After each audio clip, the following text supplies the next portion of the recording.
Hi,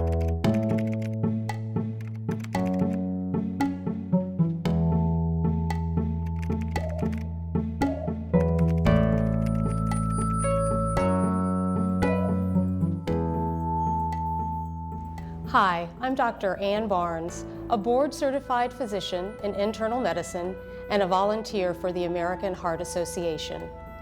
A healthy diet and lifestyle are your best weapons in the fight against heart disease.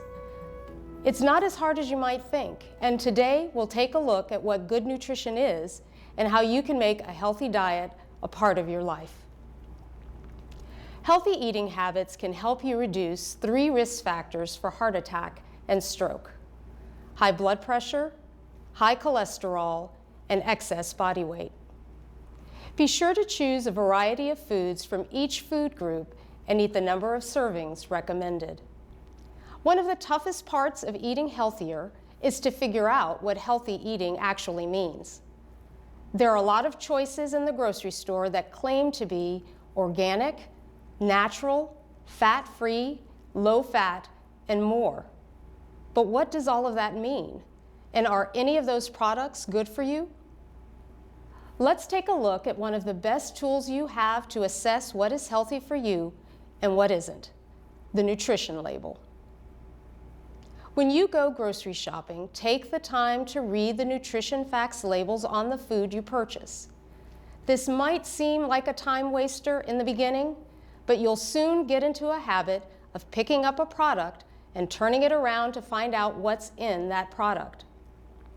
Compare nutrients and calories in one food to those in another to ensure that you aren't buying foods high in saturated fat, trans fat, cholesterol, sodium, and added sugars.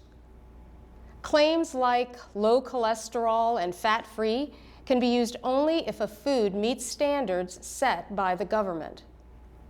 Here are 3 quick pieces of information you're looking for on these labels. Number 1, note the serving size and how many are in the package. Number 2, check total calories per serving. Number 3, limit specific nutrients: fats, saturated fats, trans fats, sodium, and cholesterol. Make sure that you're supplementing packaged goods with plenty of fresh foods. You may be eating plenty of food, but your body may not be getting the nutrients it needs to be healthy. Nutrient-rich foods have vitamins, minerals, fiber, and other nutrients, but are lower in calories. Eating a variety of fruits and vegetables may help you control your weight, cholesterol, and your blood pressure. Heart disease is this country's #1 killer. But by exercising for as little as 30 minutes each day, you can reduce your risk. Set your goals, beat the excuses, and track your successes to get on the road to strength and better health. Get out there and get moving. It is not only important to watch the quality of foods you're eating, it is important to watch how much you're eating too. It is possible to overeat even healthy food choices, which can lead to excess calories, weight gain, and other health issues. However, measuring serving sizes doesn't need to be a complicated task. Here's a quick guide to help you make easy and healthy choices.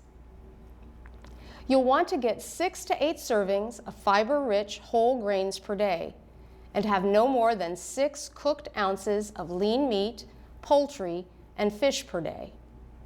You'll also want to get 4 to 5 servings of each of the following each day: vegetables, fruits and nuts, seeds, and legumes.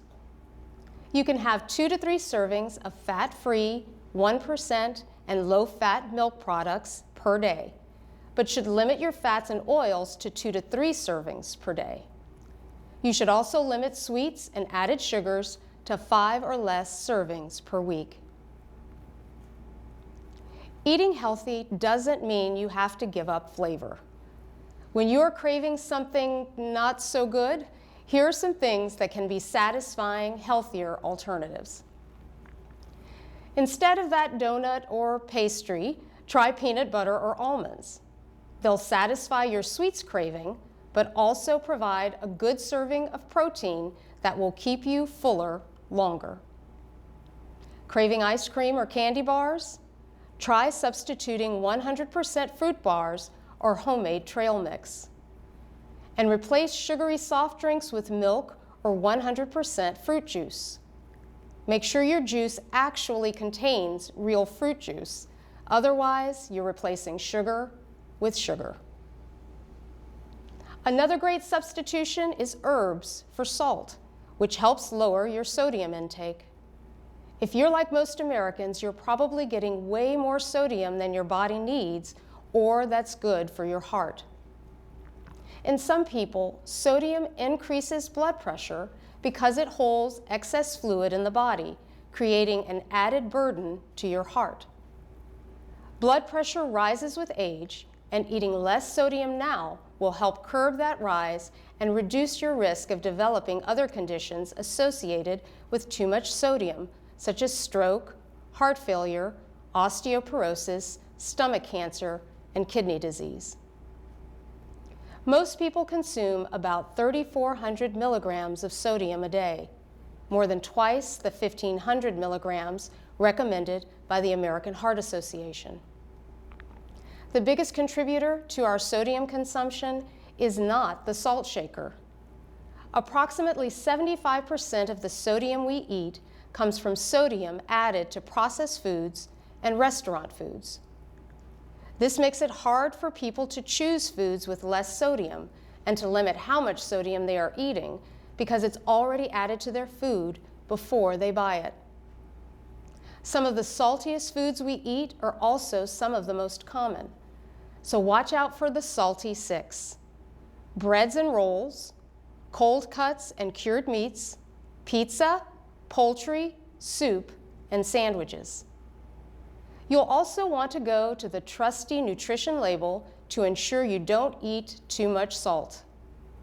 Food labels cannot claim a product is healthy if it has more than 480 milligrams of sodium per labeled serving for individual foods, or more than 600 milligrams of sodium per labeled serving for meals and main dishes, according to the U.S. Food and Drug Administration and the U.S. Department of Agriculture. And remember to stick to 1,500 milligrams of sodium a day or less. When you're trying to eat healthier, eat a variety of nutritious foods from all the food groups and less of the nutrient-poor foods. Don't forget to use up at least as many calories as you take in, meaning get out and get moving. Aim for at least 30 minutes of moderate physical activity on most days or each day if you can. And before you make changes to your diet, you will want to talk to your doctor or medical professional for advice and recommendations. Finally, remember, it's the overall pattern of your choices that counts. Make these simple changes part of your life for long-term benefits to your heart and your health. I hope this video has been useful and you're feeling confident and prepared to tackle the grocery store and your eating habits. If you have health concerns, talk to your doctor, nurse, or other healthcare professionals. If you have heart disease or have had a stroke, members of your family also may be at higher risk. It's very important for them to make changes now to lower their risk. Call 1-800-AHA-USA1 or visit heart.org to learn more about heart disease. For information on stroke, call 1-888-4-STROKE or 1-888-478-7653 or visit us at strokeassociation.org. Thank you for taking the first step towards better health. Together, we can build a healthier community.